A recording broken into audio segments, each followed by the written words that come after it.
currently bear season here in New Hampshire. This is September, so it's bear baiting specifically.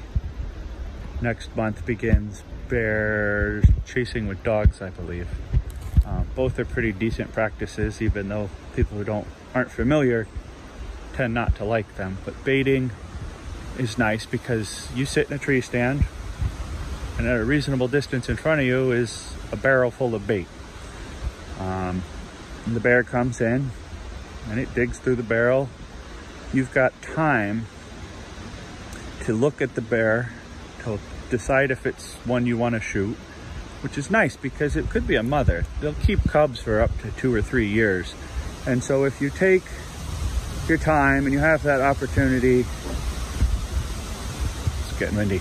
You have that time, that opportunity to evaluate if this is a mother, because the cubs will show up in a couple minutes. Mom will show up first. She'll start digging through the bait, and then the cubs usually show up a couple minutes after that. And it allows you to pass on the mother and not kill a mom with cubs who will die. If they're nursing, they need mom. They can't get food on their own. So baiting is nice for that purpose.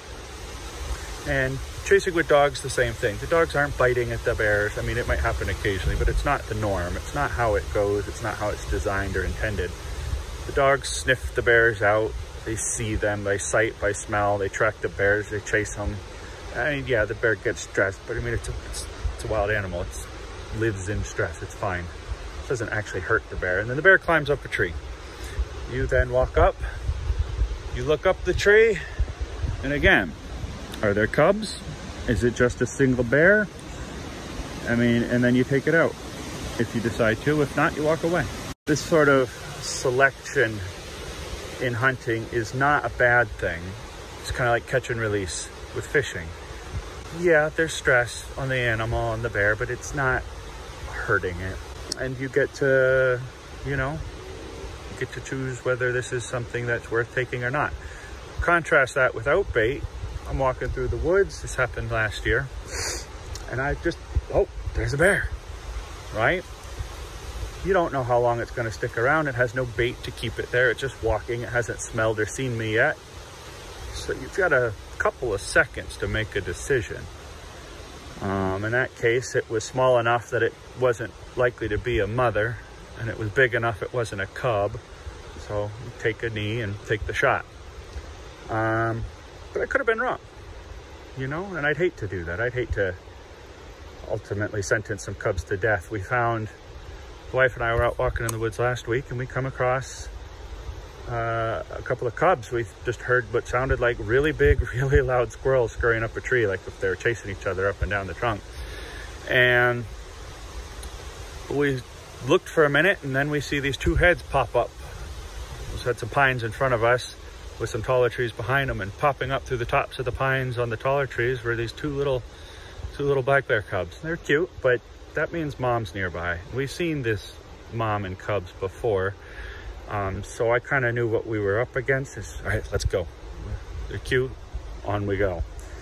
But you don't necessarily know. Does mom have the cubs up a tree somewhere while she's investigating something? It's nice to have that opportunity.